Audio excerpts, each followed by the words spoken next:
Right, hi guys. This is episode 7 of the Millennial Talk Show. So this talk show was created with one main purpose: to inspire millennials to live their best self, to thrive in business, relationship, and personal life. So today's episode is about losing everything.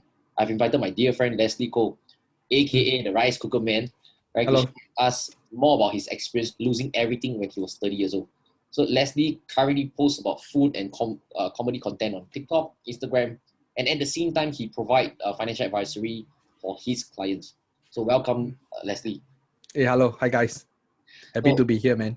right, so would Yeah. you introduce yourself to the audience?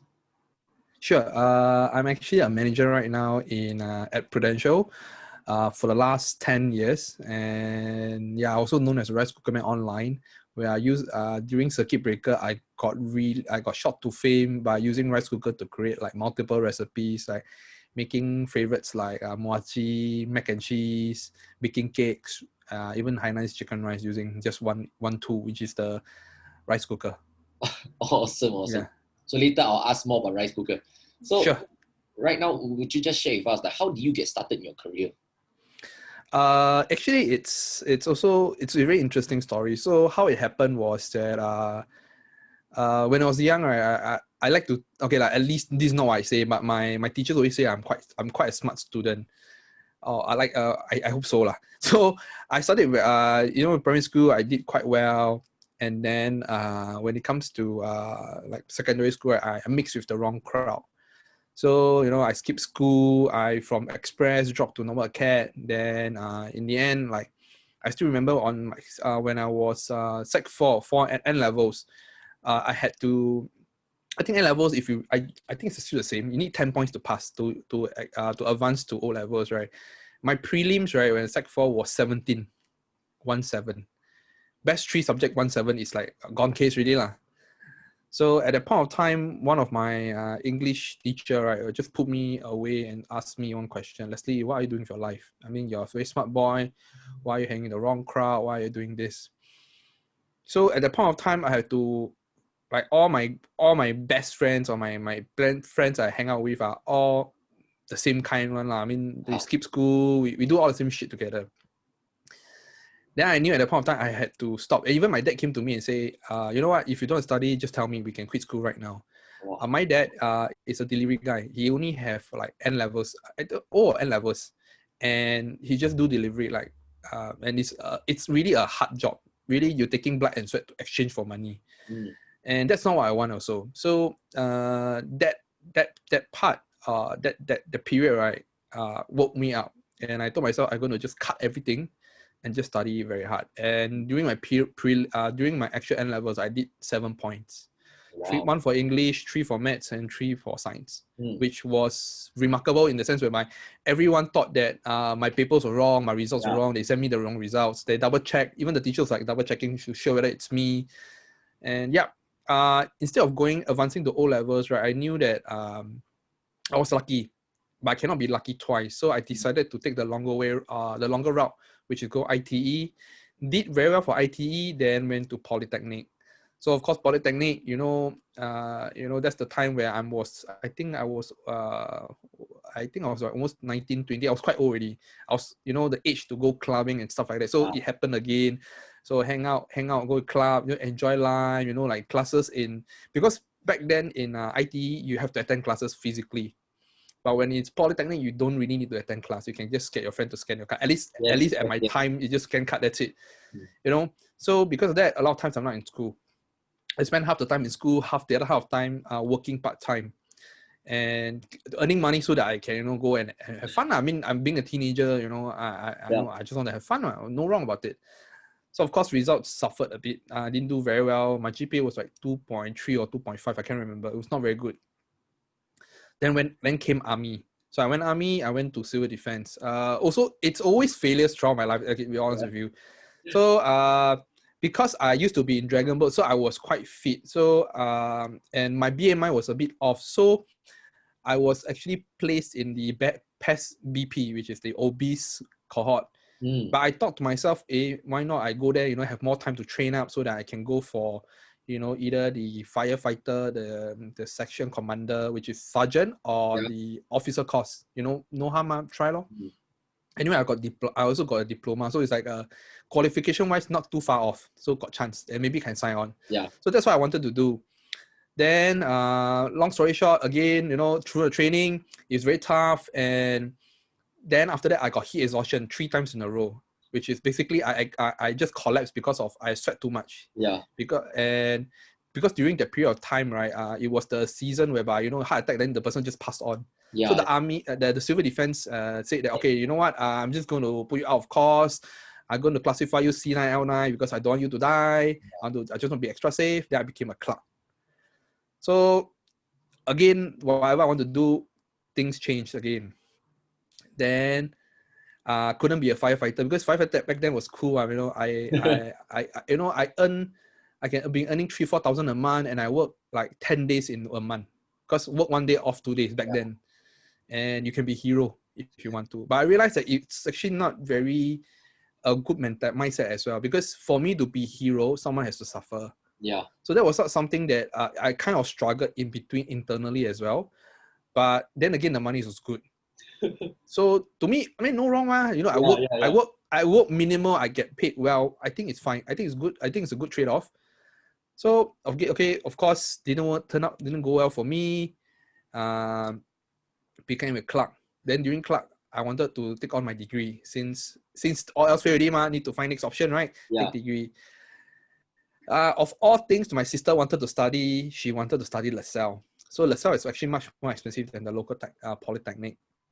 So my dad only had enough money to either pay for hers or pay for mine. Wow.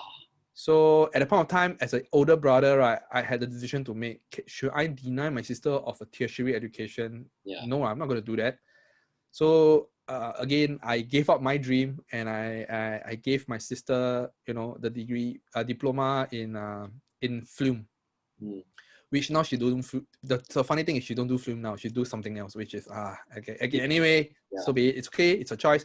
I'm also happy that I did that. Also, at least I know that she has some assurance in life. Like diploma, you still can get a decent job out there. So after that, what happened was that I decided I need to do 3 things to earn money, not be restricted by my qualifications, which is sell car, sell insurance, or sell property. Car wise, I'm young. That time I was like 20 plus, 22, 23, or 23, 24, around 23, 24, around the age. No license, and my friends around me, none of them drive. So no point to be a car salesman. And based on what I know, it's based on hierarchy. The older you are, the more senior you are, the chances of you getting the sale is there. So no point for me to go into that business. Sell property, majority of my friends, no money, your regular folks out there, men on the street, can't do anything. Yeah. Then after I decided, insurance, anybody also can do. And what really triggered me to do insurance was actually one of my friends, which I met during my part-time days, passed on due to a bike accident. So when we entered the funeral, right, it's very, you can see it's very drama, but it happened in real life. Is that you can see, we went for a funeral. It was a single mom with my friend. So they depend on each other for income. And when he passed on, right, the mother had no one to turn to. And depending on her own savings to set up for the funeral. And she was just worried about how much money she can come up for the funeral. Check. And there comes the agent to pass her 100,000 check because he bought an accident plan. Because he died due to a bike accident. Yeah. And that 100,000 changed the mother's life, for sure. And through that, I realized that that's something that I want to do. I want to be able to be, of course, not in that manner that I want people to die to pass the check, but like if I ever have the chance, I want to be that person, if possible, so that I can help one. Like one of my mentors used to teach me, when one life ends, another continues. And for her mom, my friend's mom, life have to continue without the son. And income was scarce. So that 100,000 would have changed her life completely. So that was something that triggered me that, you know what, I'm doing something that I can earn good money. I put a value to people's lives. I help people in terms of financially, in things when shit happens, they don't get so worried. So I look at it, and I can sell to everyone from age 1 to 65. Yeah. Okay, it seems quite a good deal, seems quite a good job. I don't think I'm hurting anyone. Why not I do it? So before I ORD, I got in all the papers, and I started work. So that is how I got into the insurance business. Yeah. So it's a series of failures and setbacks that some of it is my own doing lah. Of course, mixing up the wrong company, doing the wrong things, but time and time again, you just keep failing. Then it brought me to where I am today. Yeah, and So it has been 10 years since. Yeah. And for the listeners who think that this is interesting, even more interesting stuff coming up soon. Because Yeah, I know Leslie, right? So yeah. Leslie, walk us through your career path. Right, share with us your career path. Okay, so first 6 months of my career, right, I did pretty okay, not too bad, and most of my clients are we so-called co-market, means I don't know them, they're not from within my family, because I believe in doing it co, in a sense whereby I don't want to depend on anyone. I just want to depend on myself. For 6 months, I did road shows, I did cold calling, whatever you can think of, I tried. Excuse me. And I did quite okay, not too bad. Then after that, but I wasn't earning the income that I wanted. I mean, the first year, I ended off the first year, right? If I average out my monthly income rate was about 800 to 1,000 a month. It's like almost like slightly better than NS. Yeah. So I was like thinking, okay lah, shit lah. Then I told myself this thing, the next year, which is my first full year, because I joined in July. After I ORD, I straight joined. So in December, right, or rather January, I told my boss, my director back then, told her that, okay, I'm going to hit this figure. I need to earn at least 4,000 a month. If not, I'm going to quit the job, because to me it's a do or die. Yeah. I just really want to do. I mean, not that I'm chasing money, but money is still something that you need to survive. Yeah. First rule is survivability. You need money. No wrong about it. Yes. So that year itself, I was very driven. I know, the usual, and I can tell you, right, 10 years in the business, doing this kind of like in some of your own business, right? The truth is that if you know your why, you know the how. Yeah. I know it's like cliche as shit, right? But Yes. it really works. So that year I did. I was number 5 in whole. In terms of the rookie ranking, I was 5th. Yeah. I was 5th in Prudential. Yeah. Out of like, I think maybe I don't know what's the ranking, like out of how many, but I was 5th in the company in terms of rookie, and I was the top 5% in whole Prudential at the point of time. Yeah.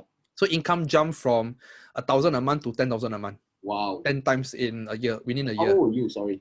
That time that was 201. Wait, 1112. 1110. I joined 1112 like that. So I'm about 24, 25. 24. Wait. Yeah. Is it 25, 25? Let me think. I'm 86. So oh shit! My math suddenly failed. Financial advisor cannot count. I was about 25, 26 like that. Yeah, 10K a month. Wow. 10K a month. Yeah. Okay. And sometimes it can be more lah, because fluctuates ma. Yes. So average out is about 10K a month, which is good money, right? Yes. Then complacent, no? Then after it started to chase money, because once you reach a certain level of money, right? When money come too fast, right? You don't know how to manage money, right? Then that's where when shit comes. So I started to buy branded. I started to, like there's nothing that's non-branded on me. Be it like pants are tailored, my shoes are branded, my belt, everything from head to toe. Everything. Then then after I got my license, first 6 months I was driving a Hyundai Avante. 6 months later, I was driving a BM3 class C3 series, because my dream was at the point of time, before I hit 30, I need to drive a BM. Yeah. And I did it. Before 30, I drive a white BM. That was my dream, before 30 to drive a white BM. And I did it. I was very proud of myself. Yep. I was paying 2,500 a month for the car. Yeah. I was living the life. I was eating good food every week. And like eating a meal that cost me 100 every other day doesn't mean anything to me, because when your income is there, I can earn it back anytime. Then I start to chase the money. Then after that, after a while, right, things didn't just got complacent now because money came so fast. I know I can get it back anytime. So I got complacent. So the following year, I didn't do as well. Then after I started to chase back the money, then I realized that I kind of lost, I got very lost in between because that was not what the reason why I wanted to join the industry. But because of my expensive lifestyle that I put myself on, right? Yeah. Chasing money became the thing that I need to do. Yes. Because, you're under 30, you have access to so much money, right? It's easy for you to just get lost in the pampering. Like every week going massages, like really I was living the life. I think until 1-2 to 1-6, the 4 years, 1-2, 1-3, 1-4, 1-5, 1-6, the 4-5 years, right? Averagely, 1 year I travel 4 times. Really, travel 4 times. It's like every quarter I'm going somewhere else, man. Yeah. It's like I travel until I sian already, like lazy to pack already. That kind of like really. Then I also, because don't know if you believe in horoscope or what, but naturally I'm a Leo, so I actually quite boastful at times. Yeah. So to maintain my boastfulness, right, I need to work harder to spend even more to maintain that life, you see, even though that I'm earning lesser. Yeah. So that was something that taught me humility, like how to be humble. Yeah. And then throughout the period, right, like really just money. Then of course, when I got married, after that I got married, I got my own house. My wedding was featured on some magazine. My house was featured on some website. Like everything I do is like featured because I just want to go for the best. Yeah. Enjoy my life, everything. Then came 2016. Because of money issues, because of lack of communication with my then wife, we decided to separate it because of a lot of differences. We always fight. And during the period of time when I was 16, right, and you guys got follow the news, I was from Peter Tan organization. So the period of time, PTO, they decided to leave Prudential and join Aviva. It was a massive movement. I decided to stay behind.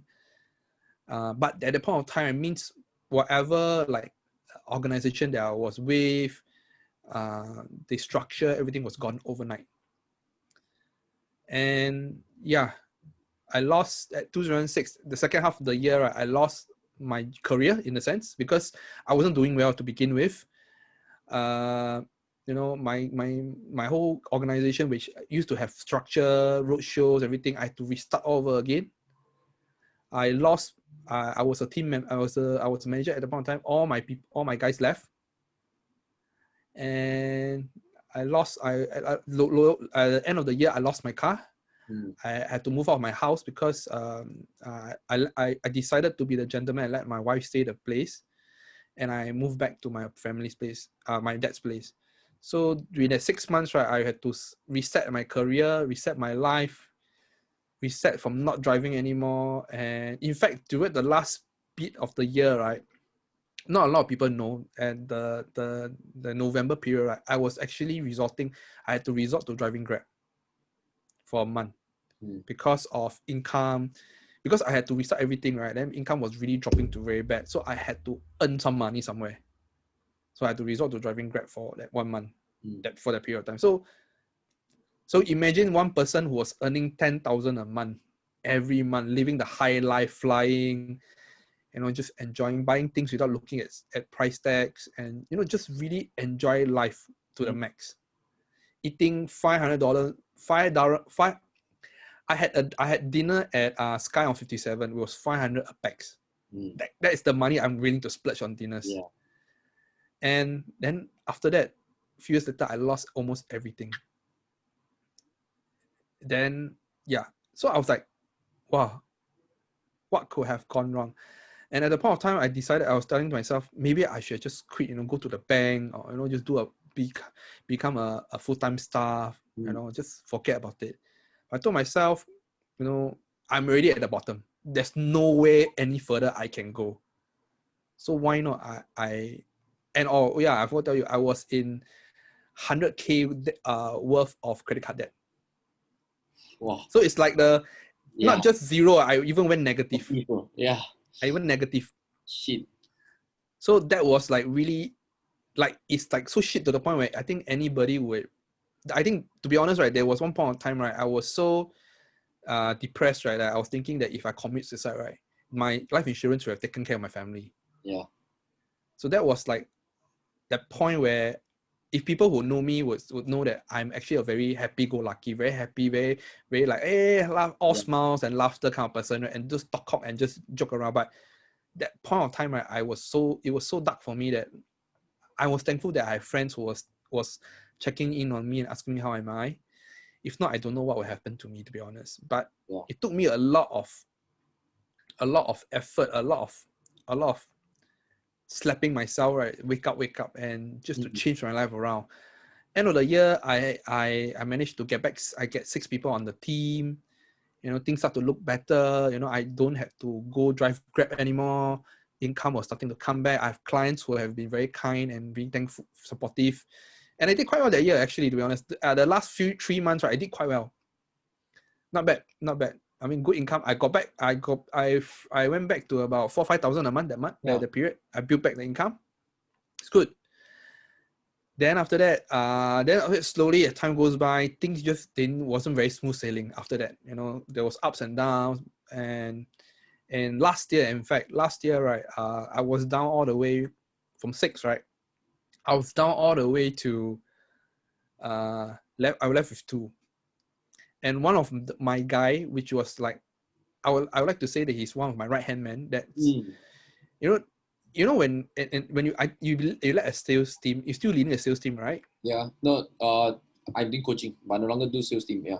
Yeah, but back then you're doing sales team, right? Right. So that when you have a salesperson that says, you say, bro, do this. You're like, yes, I'll do this. Yeah. Never question you, just do it. And you can see results. He's earning good income, and he's very obedient, and he's really a very, very good stuff. And today I'm still keeping in touch with him, and I'm very happy for him as well, whatever he's doing now. He decided to leave me, not to join to a rival company, but just decided to pursue other things in life. And that broke me again, because it's like, what have I done wrong as a coach, as a mentor? Like I've not done enough for you. I've not taken care of you. What have I done wrong? But it was really like a breakup to me. It's like he just tell me, 不是你是我. It's not you, it's me. It's not you, it's me. So it's like wow. When people tell you this kind of thing, right? It's like how to salvage that? Yeah, and you cannot blame you, it's me. You can't blame anything. It's just that he realized that there was a part of him. Oh, anyway, he studied accounting and finance. So there was a part of him that he wanted to really try out accounting. Yeah. So when he graduated, he joined me, and he decided that he wanted to really try accounting before it's too late. So of course, it took me a while to understand that happiness is very important. And I told him that if you really feel you're happier doing that, then you have my blessing. I even wrote a raving letter of commendation for him, really. To the point where the person was looking at it, it's like, why you leave? Because he really did a lot of work for me, and he helped me a lot as well when I was building my team and referring people to me, bringing the sales and everything. It was really good. But he just decided to change else. He just pursue something else, you see. So naturally, I feel that you should let him go and be happy. I mean, no harm, no use holding him back. Yeah. No use. I hold him back, 6 months later, the same thing will happen again. True. Then rather he might even resent me for it. So why not just, if it doesn't work out, so be it. Then just let him go lah. So and if you let go, then I mean, to me, he helped me a lot. So I wrote a very long letter for his new employer to also help him. I mean, I see no wrong in that. Yeah. That's what I did. So again, I had to restart all over again. That is when I realized that I needed to change how I do things. And I dug deep. That 3 weeks when he left, I dug deep to myself.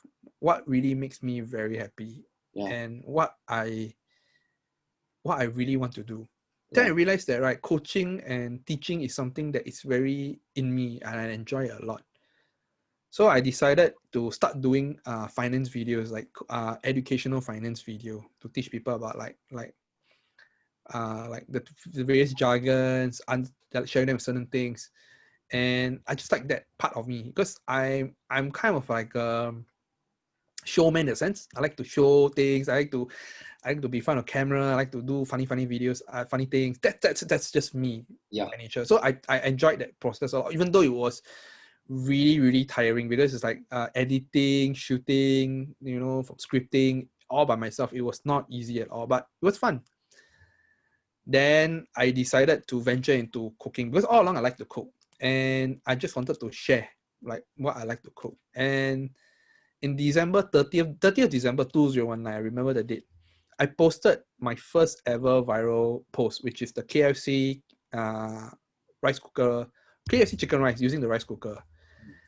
In 4 days time, right, I blew up. The post blew up to about 14K shares. And from there, I started to build I just started to build on that. Then I got viral post after viral post after viral post after viral post to where I am today with over 100. And if I include all my viral posts, right, I think I've clocked in about 120K shares on my Facebook so far. Sick stuff. Yeah. So, and it's all organic. No, nothing paid, all from profiles and all. So that was something that I feel very achieved. And my biggest achievement so far, right, for my career is that just beginning of the month, I had a collaboration with CPF Board. Oh yes, the last time you told me about it. Yeah, so CPF Board actually approached me, knowing me as a financial consultant with Prudential, wanted me to engage me as a influencer to talk about retirement using CPF. So that was something that was wow. Yeah. That took me by surprise. That I never knew that I could be there. Of course, in between, I also have great things that happened to me, which is like feature on BBC World News, Asia One, Channel 8, Marshall News, Mothership everywhere. Then I even had a video done with ebook also. So yeah, it has been the last probably 10-11 months has been super crazy for me. Really changed my whole life just like that. I'm extremely. But it's like, but the funny thing is, I'm so used to falling, right? I'm like waiting for the next fall. Yeah, it's funny enough, because because I'm so used to. If you realize, right, throughout my life, right, it was never smooth sailing. Right, it's always I reach a good point, right, then I will just drop. Then I will drop. Then it's like I've dropped to the deepest end of my life before, which is like, I lost everything. I'm still in 100K debt. Yeah. And I've climbed out of it already. So it's like, just waiting for the next thing to happen. Yeah, man. And I really want to give Leslie a huge credit for his resilience. Because if you notice, and if you guys listening to this right now, right, the last episode I spoke about resilience. Leslie's life demonstrated that. Not many people will say, I still want to hang on to the same career. No. Most people will just give in and go back to the comfort zone and go and get a 9 to 5. Some of them might even declare bankrupt. I kid you not. Yeah. So it was one of the options that was given to me, because if I declare bankrupt, right, what's going to happen is I'll lose my license as a financial consultant, but I don't have to pay so much of the money. I think probably you pay like 20K in total over the 5 or 7 years or something like that. I know you don't have to pay a lot. And that was the easiest way out. I mean, I worked 9 to 5. Okay, well, I'm back to normal. I mean, not that then after that, a few years later, I'll be discharged bankrupt. No loss about it. And one thing I want to unpackage here with you, right, is that, when you explore into food and you share your passion with the world, and you mentioned that your life changed. All these while when you were growing up and all these things, you always love food, correct? Yeah, I always love food. That's why the size also the same. So that's why, what made you realize that, let me just share this gift with the world? What made you want to do that? To start I think it boils down to, again, I think truly, right, you need to know, I think the fundamental of everything is to really know yourself first. You need to understand who you are as a person and what you like. Like, I knew that I am a person who likes to show.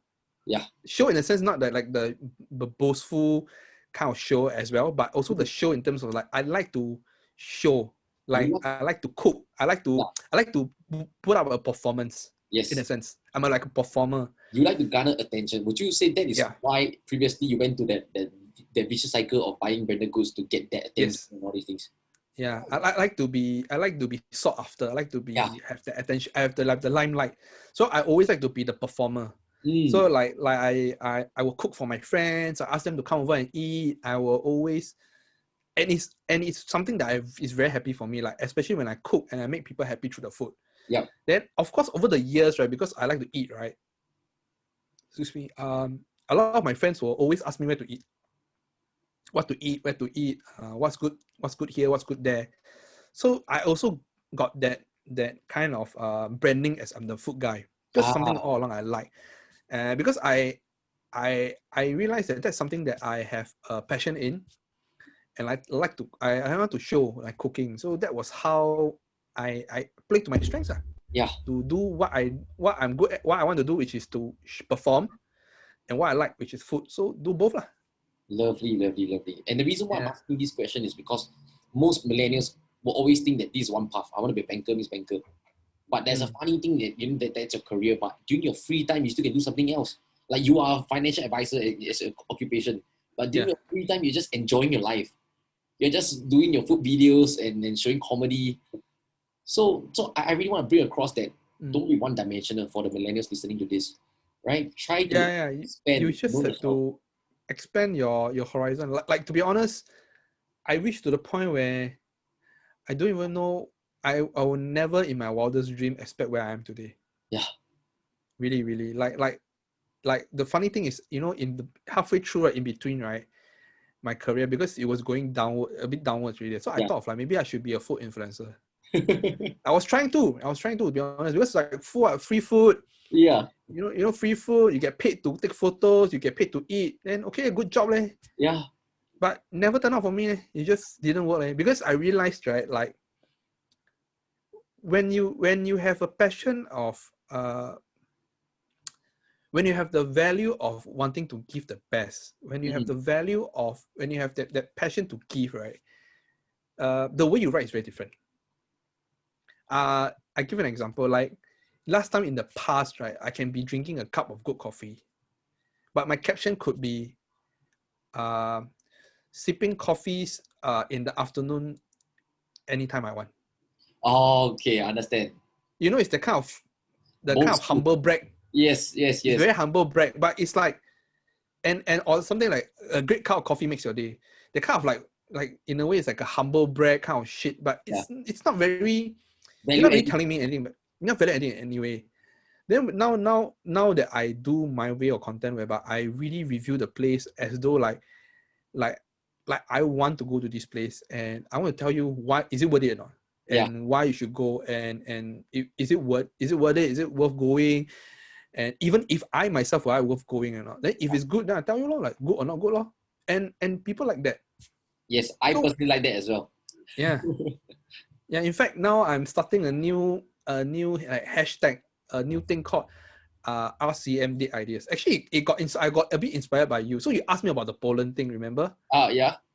So I realized that actually I'm quite good at planning dates and Mm. experience. Okay, because I like experiences. I always feel that, right, money paid and the experience and the food, right, must come in line. Means I can be paying $50, Yeah. but if the food is how should I explain to you? Like Must be worth it.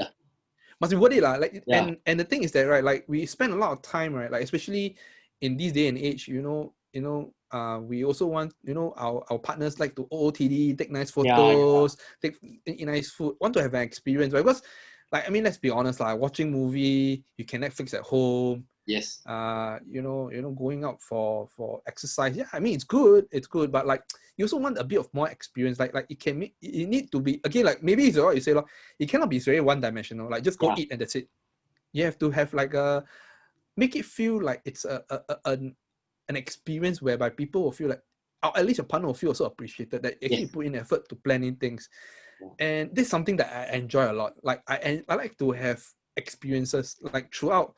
I'm thankful enough that in the beginning of my career I made enough money to try those experiences, the expensive ones. Yeah. And I realized then after over the years, I realized that actually you don't have to spend a lot to have the same kind of experience. Of course, different level lah, because you Yeah. pay more, you get the higher tier, but actually you don't pay that much to have a good experience. Nice. So I realized after you texted me about that, then I realized that actually that's quite a nice thing to do, you know? Yeah. And that's I your just new hashtag, is it? Yeah, RCM date ideas. But I mean, it just now only got 2 lah, but it's slowly Building. trying to do the building it lah, because I think it's quite fun lah. Like Yeah. I got friends who ask me, "Hey, this one worth going or not? That one worth going or not?" Yeah. No, I say some worth, some not worth lah. Awesome. Sure. So I really enjoy one thing about Leslie is that he's really passionate at this age. How old are you again? Just be honest and share the word. Yeah. In fact, there was a lot of things that I can tell you, right? A lot of things happen because I just share. Yeah. A lot of things because happen. It is really, you know, I know you preach the idea of abundance, keep giving. Some people might feel it's very jalat, very like, you know, keep abundance. But the very truth is that, right, a lot of what I'm able to achieve, right, was through abundance. I give an example. I'm sitting on a Secret Lab chair right now that is sponsored. Wow. And I'm food. Yeah. And the funny thing was, right, what happened was that I set up because now we work from home a lot, and I set up my whole PC, ring light, you know, I got mic, you know, I got everything set up nicely. So I was looking for an office chair, so a gaming chair. So I asked my Facebook friends, my followers, what to recommend. So one of the brand called APO, which is a local company, was a friend. The owner is one of my friend's friend. Introduced me, work out something. Okay, so he decided I have to pay for the chair, but if I manage to get some sales, he'll reimburse me back. I think it's a fair trade. But because it's my own money, I'm free to write whatever I want to write. Yeah. So I wrote as per how a first-time owner of a gaming chair would write. So I wrote, and I realized that Secret is not that Secret is not good, but it's very expensive compared to the price I'm paying. Yeah. So I wrote exactly how I felt. Secret Lab, the co-founder came to me and asked me and told me, say, I think you haven't set our chair, but I like the way you wrote because you're very honest and you tell me that this is why you didn't buy Secret Lab chair, and it's a really honest review, and I appreciate that. So I want to send you one to try and let me know whether it's good or not. So steady also. So that's how I got a Secret Lab chair. Wow. I mean, which I've been trying out for like the last 2-3 weeks. And how has it been? Because good. I mean, it's really more comfortable. Yeah. I don't want to say too much right now, but the idea is basically I also don't want to, because Secret Lab gave me that I'm going to write immediately how good it is, but I wanted to really try and see whether it works for me. So in my room I got 2 chairs now, so I rotate the chairs to see which one I prefer, because it really makes sense. Like I don't want to sell out because Secret come to me, so Secret is very good. Yeah. There must be a reason why, and I share with them lah. Makes sense. And I really like the story to display abundance right there. Yeah, and you know the thing is that, right, I could have done a lot of things. I could have just gone a different way whereby, you know, I could just not write anything. Yeah. Because since I paid the check, I cannot do anything. Yeah. I could just do, and I really put my heart and soul to write it, take nice photos of it, because I truly believe in the product. But at the point of time, I think it was value for money. I mean, I still think it's value for money. For the amount you pay, I think it's quite decent. Yep. So no wrong about it. And that is how things led one to another. So a lot of things, right, when I did, right, it led me to a lot of other things. Because a lot of times, right, when you do certain things, you feel that, hey, this one like free one, and do for what? Yeah. But that is when you build enough, right, then that's how I got it. Like, I give you an example. Another one was how I got my CPF one. Yeah. So it was just a photo of, you know, Yan Yan, the Yan Yan biscuit. So it's just a simple photo of that Yan Yan biscuit, and it was just me writing a story about, that was the first time you learn about budgeting. Oh, yes. That blew up, that got a bit viral on Instagram. A bit lah, I mean around my circle, right? And CPF saw it. CPF took that photo and repurposed it to their own content. And they tagged me. Yeah. And from there, that's how they know who I am, and that's how they engage me. So it's through this. But the thing is, that, right, could I have done it or not? Because I just wanted to just share it because I thought it was nice. Yeah. to I just get talk what you about mean. it. And a lot of times it's because of all these kind of small things, Small, right? They small will thing lead you that accumulates. accumulate and lead you to other things. And if you don't do that, right, then nobody will really know more of you. Beautiful sharing, brother. And I just want to sum it up for the audience that's listening so far. Leslie shared his journey so far since growing up all the way to where he started working. He was hustling non-stop. Opportunities after opportunities missed. And in his career, he struggled even more, right? He had a fantastic start, then he plunged all the way down. He had to rebuild everything up. And right now, he's living life to his fullest potential, very passionately. And I am really, very happy for you, brother. Thank you. I would really want to ask you two important questions. Firstly is, Sure. share with us what was your old beliefs of success. What car I drive and what watch I wear. That was your old belief of success. Yeah. And what about currently? What's your new belief of success? How happy you are as a person. So happiness became your metric. Yeah. Like how happy I as a person. Like today, if I were to just sit down in the park by myself, am I happy? I need to give you a high five for that, brother. I really love this. Really. Really. I can tell you, right? Like there are days. Okay, now that I've been picking up cycling a lot. Yeah. Like I try to keep fit. Like I cycle more so that I can eat more. Basically, it's just to try and pay back. Yeah. But the truth is, there are days where I cycle, right? Like, because sometimes there's just straight route. Just cycling straight, and it's just mindless, just go straight. I mean, nothing to do. And like maybe like running, Yeah. And there's just times where I just feel happy at that point of time that what I'm doing. I'm just cycling, enjoying the breeze, enjoying the wind on my face, and just happy that I can do all these things. And that is without worrying about anything else. Yeah, that is priceless. All your really. I mean, yeah, it's quite surreal sometimes. Like right now, I'm sitting here talking to you. Right? I feel very happy. Like, am I richer than I was? No, I can be very honest with you. I'm earning lesser than I at the prime of my career. I'm earning much lesser. Not like super little lah, but I'm earning decent income. But I'm not earning a lot. Am I having, how should I put it? Am I having more material goods? Not really per se. I mean, this is my favorite t-shirt and it's from Uniqlo. Yeah. Same.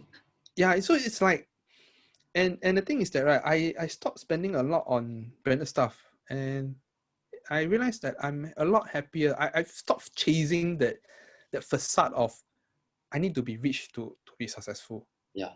And it took me a while. Definitely took me a while. I mean, no wrong about it.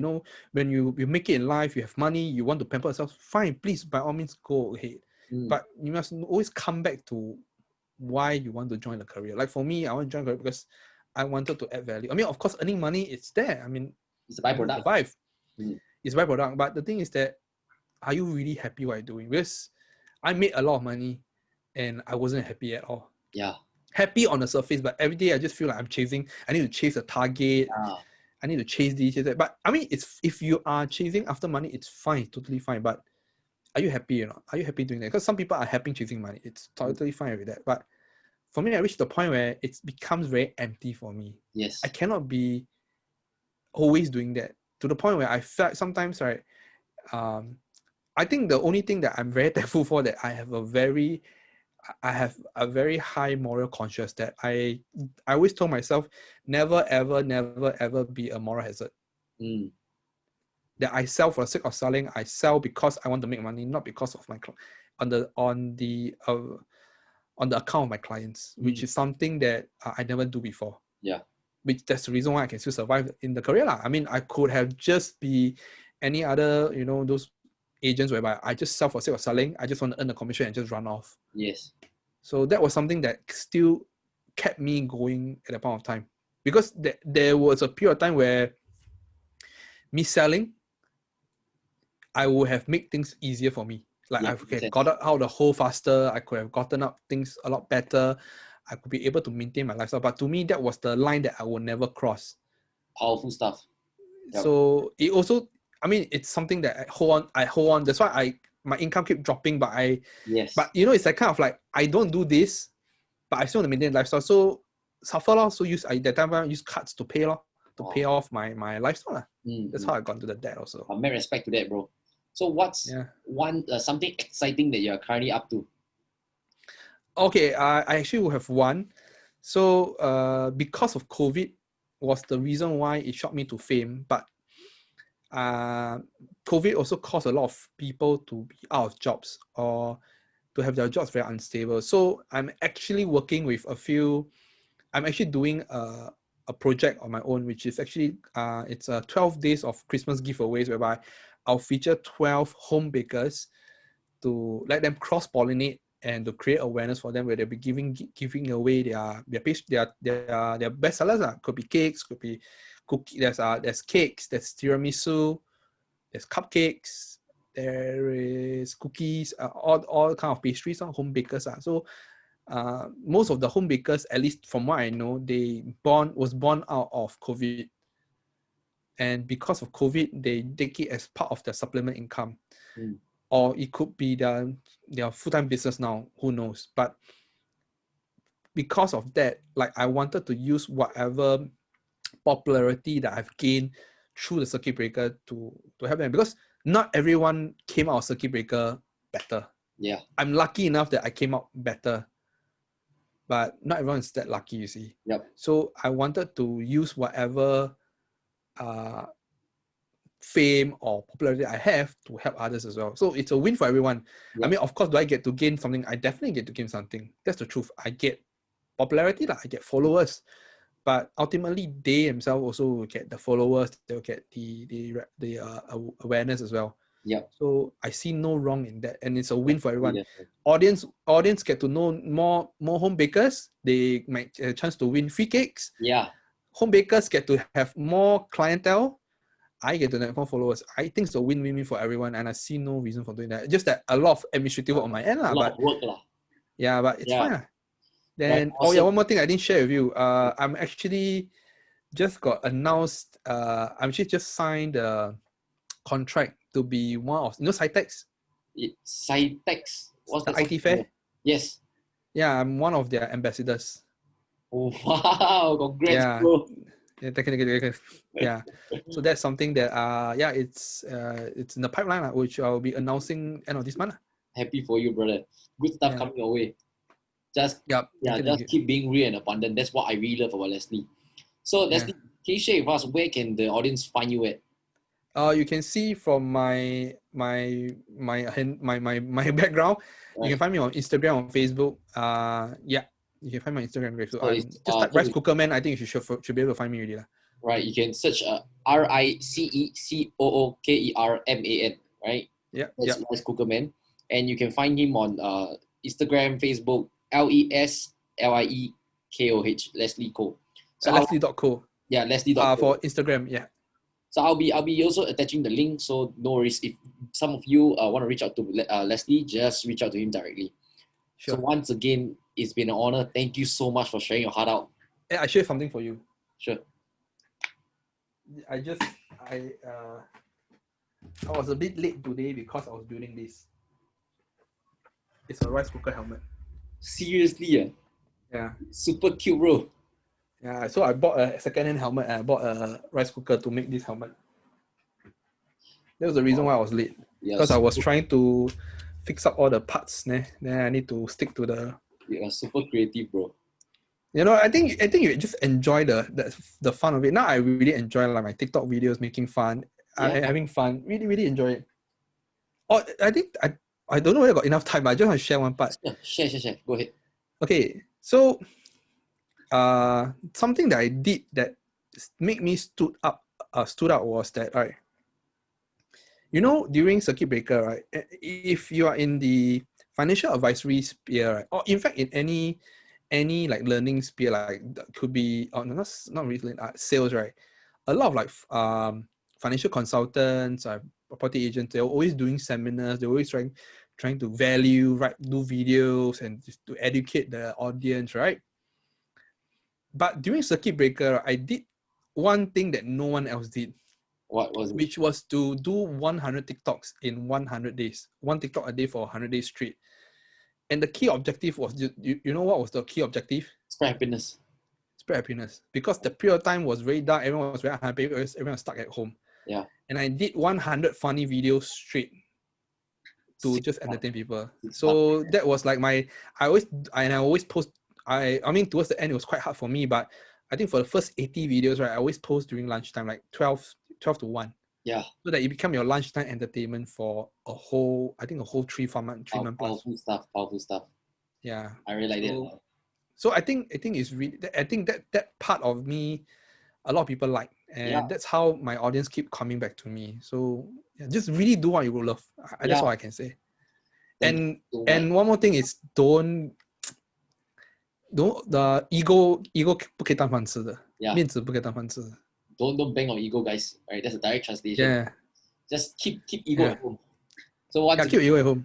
Thank you so much for no problem. Thank you very much for having me. See you soon.